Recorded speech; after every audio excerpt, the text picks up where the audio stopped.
কেনার আগে আমাদের আরেকটু বেসিক যা কিছু আমরা শিখলাম ওইটাকে ফাইনালি যদি আমরা আরো সংক্ষিপ্ত করতে চাই, যেহেতু অনেকেই আছেন এসব বিষয়ে আসলে বুঝতে সময় লাগবে। তো আপনি কিন্তু এখন থেকে বিনিয়োগ করতে চাচ্ছেন, তো এক নম্বরে হচ্ছে যে আগে শেয়ারটা আপনি সিলেক্ট করে নেবেন যে কোনটা আপনি কিনবেন। তার মানে আপনি ওই শেয়ার বাজারে ঢুকে চিন্তা করবেন না যে আপনি কোন কোম্পানিটা কিনবেন, আগে সিলেক্ট করা থাকবে যে আমি এই 10টা বা 12টা বা 20টা বা ম্যাক্সিমাম আমরা বলছি এই 30টা কোম্পানিরই শেয়ার কিনবো। তাহলে ওইগুলার বাইরে আপনি যাবেন না, কারণ ওইটার ভিতরে ঢুকলে আপনার নানা প্রকার লোভ হবে, এটা নিব ওইটা নিব। তো এই জন্য আগেই আপনি সিলেক্ট করে নেবেন যে আমি এই 30টার মধ্যেই থাকবো। তাহলে এক নম্বর কাজ হচ্ছে আপনি যেগুলা কিনবেন ওগুলা আগে আপনি সিলেক্ট করে নেবেন যে আমি এই কোম্পানিগুলাই শেয়ার কিনবো। এখন ওগুলোর উপযুক্ত সময় কিনা এটার জন্যই আপনার দেখা। তো সহজ যে জিনিসটা আমরা বলবো, যে যারা কিছুই বুঝেন না, এত প্রকার ইন্ডিকেটর কিছুই আপনার জানা নাই, তাদেরকে আমরা বলবো যে জাস্ট ওই শেয়ারটার ভিতরে ঢুকলে, তো ওইটা ঢোকার জন্য আমরা যেটা বলছি সবচেয়ে ইজি যেটা, সেটা হচ্ছে ট্রেডিং ভিউটা। ট্রেডিং ভিউর পাশাপাশি আরেকটা হচ্ছে স্টক নাও। এই দুটার মধ্যে আপনার যেটা ভালো লাগে জাস্ট ওইটাতে একটু যাবেন, কিছু করার দরকার নাই। এখানে শুধু টপটা আপনি লিখবেন, অথবা যদি আপনি ঢাকা শেয়ার মার্কেটের ওয়েবসাইটেও যান সেখানেও আপনি দেখতে পারবেন। তো আমরা এখানে আজকে মোটামুটি 3টা বা 4টা শেয়ার দেখব, যেগুলোর একটা বা দুইটা আমরা ক্রয় করব। আর যেটা আমরা বলবো যে আপনারা সবাই যেহেতু শিখতে চাচ্ছেন, 2টা করে বিও অ্যাকাউন্ট চালাবেন, আপনার একই ব্রোকারে একই খরচে চলতে হবে। আপনার 150 টাকাই যাবে, আপনার বেশি টাকা লাগবে না। একটা আপনার একক নামে থাকবে, একটা যৌথ নামে। এর কারণ যেটা যেটা হচ্ছে যে আপনি কিছু শেয়ার যেগুলো আপনি বিক্রি করবেন না ওগুলো একটা আইডিতে রাখবেন, আর যেখানে আপনি পরীক্ষামূলক ক্রয় বিক্রয় করবেন, একটু লাভ হইলে ছেড়ে দিবেন, ওইটা আরেকটা আইডিতে রাখবেন, তাইলে আপনার জন্য ভালো। কারণ না হলে মাঝে মধ্যে আপনার কনফিউশনটা লাগবে যে কোনটা রাখবো কোনটা ছেড়ে দিব। তো যেহেতু আপনার সুযোগ আছে, 2টা করে আপনি বিওআইডি চালাবেন একই খরচে। একটাতে যেগুলো আপনি ক্রয় বিক্রয় করবেন, আর একটা হচ্ছে যে যেগুলো আপনি বিক্রি করবেন না, এই পদ্ধতিতে আপনি চালাবেন। এখন আজকের বাজারে আমরা মোটামুটি জাস্ট আপনাদেরকে দেখানোর জন্য আমরা বলতেছি না এগুলো আপনি ক্রয় করেন, সেটা আমরা সন্ধ্যায় বলবো। আজকের বাজারে জাস্ট আমরা গ্রামীণ ফোন জিপিটা, যে আমার আজকের বাজারে কিনা ঠিক হবে কিনা, স্কোয়ার ফার্মাটা কিনা ঠিক হবে কিনা, এটা ছাড়া ওয়ালটনটা কিনা ঠিক হবে কিনা, এফএক্স ফুডটা কিনা ঠিক হবে কিনা, আর রবিটা, এই 5টা জাস্ট আপনাদেরকে আমরা দেখাবো যে আপনার কিনা ঠিক হবে কিনা। তো প্রথমে আমরা জিপিটাতে দেখি যে ধরলেন আপনি জিপিটা কিনবেন, আপনি এর কিছু জানেন না, শুধু এতটুকু জানেন কোম্পানিটা ভালো আর আপনার কিছু জানা নাই। তাইলে আপনি কি করেন, এখানে দেখেন যে তার দেওয়া আছে যে 52 উইক, মানে সর্বোচ্চ সে 347 টাকা পর্যন্ত গেছে ম্যাক্সিমাম গত 52 সপ্তাহে, আর নামতে নামতে 270 টাকা পর্যন্ত আসছে। তাহলে আপনি একটা আইডিয়া পাইলেন, আপনি শেয়ার বাজার সম্পর্কে কিছু জানেন না, জাস্ট জানেন কোম্পানিটা ভালো, খারাপ করবে না। এখন আপনি যে কাজটা করেন যে আজকের বাজারে তার হচ্ছে 278 টাকা। তো আপনি কত টাকা পর্যন্ত গেলে এটা আপনি ক্রয় করতে পারবেন, মানে আজকে তো আপনার হিসাবেও ঠিক আছে, সবার হিসাবে ঠিক আছে, কমে আছে। তাহলে কত টাকা পর্যন্ত আপনি ক্রয় করবেন এবং কখন গেলে আপনি ক্রয় করবেন না, তো এটার জন্য আপনি কি করবেন, এই দুইটারে যোগ করবেন। যেমন আমরা এখানে আপনাদের দেখাইছি, দুইটারে আপনি কি করবেন, যোগ করবেন। 347 আর 270 2 দিয়ে ভাগ দিবেন, 308 টাকা। তার মানে গ্রামীণ ফোনের শেয়ারটা আপনি আপনি তো আর একসাথে কিনবেন না, আপনার আজকে টাকা থাকলে আপনি 10 লাখ কিনেন, কোনো সমস্যা নাই, লস হবে না। কিন্তু আপনি যেহেতু মাসে মাসে কিনবেন, আপনি এই 378ও কিনেন, 80তেও কিনেন, এভাবে কিনতে কিনতে যখন দেখবেন যে 308 টাকা পর্যন্ত গেছে, এরপরে আপাতত এটা কিনা আর আপনার বন্ধ। কারণ অ্যাভারেজের চাইতে বেশি দামে চলে যাচ্ছে, এখন আপনি হোল্ড করে বসে থাকেন, আপনার যতটুকু কিনতে পারছেন কিনছেন, ওই টাকাটা আরেকটা শেয়ারের ক্ষেত্রে এরকম গট করে সেখানে আপনি কিনবেন। এটা হচ্ছে আমরা তাদের জন্য বলতেছি যারা কিছুই বুঝেন না, বলেন যে ভাই আমি একটু বিনিয়োগ করব, তো এইটা হচ্ছে 1 নাম্বার আপনার সূত্র। 2 নাম্বার আর একটা, যারা কিছুটা বুঝেন, অন্তত বেশি কিছু আপনার বোঝার দরকার নাই, তখন ওই চার্টের মধ্যে আমরা মুভিং অ্যাভারেজ যেটা দেখিয়েছি সেটা ব্যবহার করতে পারেন, অথবা ইএমএটা ব্যবহার করতে পারেন, দুইটা একই রকম। তো এটার আমরা 50, মানে গত 50 দিনের এবং গত 200 দিনের একটা রেখা নিব। যদি এই রেখার নিচে থাকে আর আপনার কোম্পানি তো পূর্ব থেকে সিলেক্ট করা, তাহলে আপনি এটা নিবেন। তো ওইটা একটু দেখিয়ে দেই যে এটা কিভাবে আপনি করবেন। এখান থেকে চার্টে চলে যাবেন, এখানে আমরা ক্লিক করলাম। তো যাওয়ার পরে এখানে আপনার এই ওয়েবসাইটটা এরকম আসবে, উপরের দিকে যাবেন, যাওয়ার পরে এখানে আপনি কোনটা যাচাই করতে চাচ্ছেন, আমরা জিপি নিচ্ছি প্রথমে।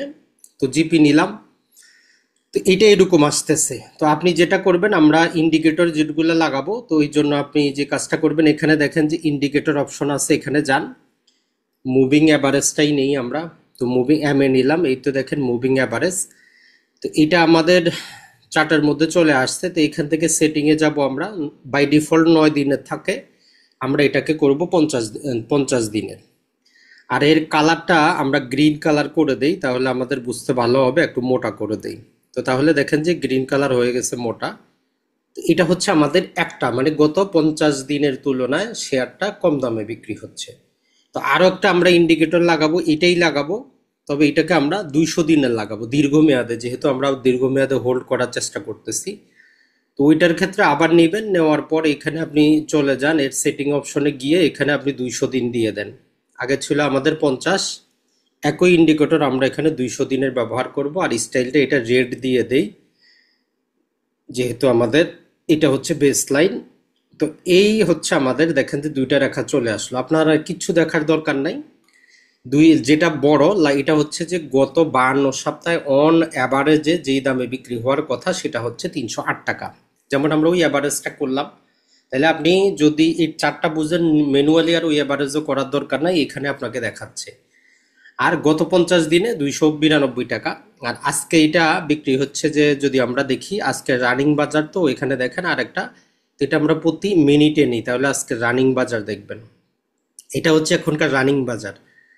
এখানে দামটা উপরে উঠতেছে, নিচেও নামতেছে। দেখেন যে এটা সর্বোচ্চ 79 টাকা 50 পয়সা পর্যন্ত বিক্রি হয়েছে, আবার নিচে 78 টাকাও বিক্রি হয়েছে। এটা প্রতি মিনিটে আসতেছে। তো চাইলে আপনি গত 5 মিনিটে দেখতে পারেন, এখানে এই যে গত 5 মিনিটে কেমন হয়েছে। তো গত 5 মিনিটে দেখেন, যদি আমরা দেখি গত, এটা কিন্তু আর এখন আর ওই যে আপনার 200 দিনের হিসাব করে, এটা জাস্ট গত 5 মিনিটে যতবার ক্যান্ডেলগুলো হয়েছে ওইটা বোঝাচ্ছে। তো আমাদের যেহেতু আমরা দীর্ঘমেয়াদের জন্য কিনবো, তো এটা আমাদের 5 মিনিটে দেখে লাভ নাই, আপনি ডে হিসাবেই রাখবেন, এই যে 1 ডে। তাহলে এইটা একটা বেসিক নিয়ম, যে আপনি দেখতেছেন আমার কোম্পানিটা সবকিছু ভালো, এই কোম্পানিতে আমি বিনিয়োগ করব, তাইলে আজকের বাজারে ঢোকা যাবে কিনা। 200 দিনের গড় করলেও এটা অনেক নিচে আছে, আপনার জন্য ভালো। 50 দিনের গড় করলেও এটা অনেক নিচে আছে, আপনার জন্য ভালো। তাহলে এই শেয়ারটাতে আপনি এখন কিনতে পারেন। আর যদি আপনি লম্বা হরাইজনে দেখেন, মোটামুটি দেখেন যে এটা ম্যাক্সিমাম, আমরা যেটা বললাম যে এই জায়গা পর্যন্ত আসছে, এটাকে যদি আমরা একটা রেখা দিয়ে দেই, এটা যদি আপনি দেখেন যে এটা ম্যাক্সিমাম, আমরা যদি বলি এই পর্যন্ত, আর একটু চাইলে নামতে পারে। এখন নামবে কিনা এটা তো আর আমাদের কোনো গ্যারান্টি তো আর কেউ দিবে না। এটা চাইলে ধরেন যে 273 টাকা পর্যন্ত আসতে পারে। আমরা আপনাদেরকে যে একটা সাপোর্ট লেভেল আর রেজিস্ট্যান্ট দেখাইছি, ওই সূত্র বলতেছে এটা যদি ম্যাক্সিমামও নামে 273 পর্যন্ত যাবে। এখন আপনি যদি অল্প কেনার ইচ্ছা থাকে, আপনি কিনে নেন, সমস্যা তো নাই। আজকে 10টা কিনেন, 10 দিন পরে 2টা কিনেন, 5টা কিনেন, আপনার টেনশন নাই, কারণ অ্যাভারেজের চাইতে কম আছে। এখন এই একই সূত্রটা আমরা প্রয়োগ করি স্কোয়ারের ক্ষেত্রে। এস কিউ এর স্কোয়ারের ক্ষেত্রে আপনি যান। তো স্কোয়ারের ক্ষেত্রে যদি যান, এখন দেখেন যে আপনি যে জিনিসটা দেখতেছেন, যে এটা হচ্ছে আমাদের গত, লাল রেখাটা হচ্ছে 200 দিনের, সবুজটা হচ্ছে 50 দিনের। তো এটাও তার নিচে বিক্রি হচ্ছে। এখন আপনি কিনবেন কিনা, তো এটার ক্ষেত্রে আপনার একটা জিনিস মনে রাখতে হবে, যে সম্ভবত 15 তারিখে হচ্ছে এর ডিভিডেন্ডের ডেট, রেকর্ড ডেট যেটাকে বলে, মানে ওই ডেটে যার নামে স্কোয়ারের সেই ইয়াটা থাকবে, সে 12 টাকা করে প্রতি শেয়ার প্রতি তার ডিভিডেন্ডটা পাবে। এখন আপনি যেহেতু পূর্বে কিনেন নাই, তো আজকের বাজারে আপনার না কিনাই ভালো। কারণটা কি, ওই ডিভিডেন্ডের টাকাটা আপনি সাথে সাথে পান না, এটার জন্য সময় লাগে। যেমন এখানে যদি আমরা একটা দেখাই, এখানে সম্ভবত থাকার কথা এখানে, অথবা তার পরেরটার মধ্যে ডিভিডেন্ডের হিসাবটা জাস্ট একটু দেখার চেষ্টা করি। জাস্ট আমরা পরে আনতেছি, না হলে না। তাহলে এইখানে যে রেকর্ড ডেটটা দেখেন 14ই, এটা আমাদের জিপি, সরি, স্কোয়ার ফার্মা।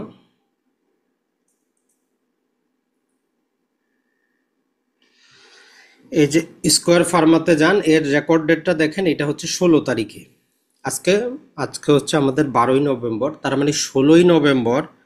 এটা যত ইন্ডিকেটর দিচ্ছে, আপনি জানেন 16ই নভেম্বর হচ্ছে রেকর্ড ডেট। তো এই জন্য আমরা কি বলছি, যেই পরিমাণ সে ডিভিডেন্ড দিবে রেকর্ড ডেটে, ওই পরিমাণ তার শেয়ারের দাম কমে যাবে। এটা কমে যাওয়া না, এটাকে বলে যে অ্যাডজাস্ট করা। তাহলে আপনি যেহেতু পূর্ব থেকে কিনেন নাই, আজকে আপনি যত টাকা দিয়ে কিনেন আপনার শেয়ারের দামটা কম থাকবে, আপনার যে পোর্টফোলিও রেট হয়ে যাবে, আর আপনার ব্যাংকে টাকাটা 1-2 মাস পরেও আসতে পারে। আবার বাংলাদেশে কিছু কোম্পানি আছে ডিভিডেন্ড ঘোষণা করে ডিভিডেন্ড দেয় না, 6 মাস পরে দেয়, 1 বছর পরে দেয়, নানা প্রকার। তো এই জন্য আপনি যেহেতু নতুন, ডিভিডেন্ডের আশা এখন ক্রয় করে লাভ নাই। আপনার টার্গেট থাকবে আপনি শেয়ার সংখ্যা বাড়াবেন। তাহলে যেহেতু আমরা এইটা দেখতেছি কত, আমাদের যে 212 টাকা বিক্রি হচ্ছে, সে 12 টাকাকে দিচ্ছে, ডিভিডেন্ড দিচ্ছে, তার মানে এটা 17 তারিখে যেদিন বিক্রি হবে, এই রেকর্ড ডেটটা কত, 16 তারিখে, তার মানে 17 তারিখে আপনি এইটা 200 টাকায় পাবেন। 17 তারিখে এটা বাই ডিফল্ট বিক্রি হবে 200 টাকায়। তো আজকের বাজারে 212 টাকা কিনে আপনার লাভ নাই, আপনার 3 মাস পরে ব্যাংকার আসবে ওই যে 12 টাকা করে, তো ওইটার আপনার দরকার নাই, আপনি একটু হোল্ড করেন। আর চাইলে আপনি যখন এই রেকর্ড ডেটার পরেও আরো 3-4টা বাজার দেখতে পারেন, কারণ সবাই যারা বড় বড় পার্টি যাদের নামে রেকর্ড হয়ে গেছে 12 টাকা পাইছে, ওরা বিক্রি করে কয়দিনের জন্য বের হবে। তো অতটা তো আর কমবে না, ম্যাক্সিমাম হয়তো দেখেন যে 195, 196 এই পর্যন্ত থাকবে। তো আপনার স্কোয়ারটা আপনি কি করবেন, অপেক্ষা করেন। আপনি 16 তারিখ রেকর্ড ডেটটা পার হয়ে যাওয়ার পরে তারপরে এটা কিনবেন। এই পর্যন্ত হচ্ছে কথা।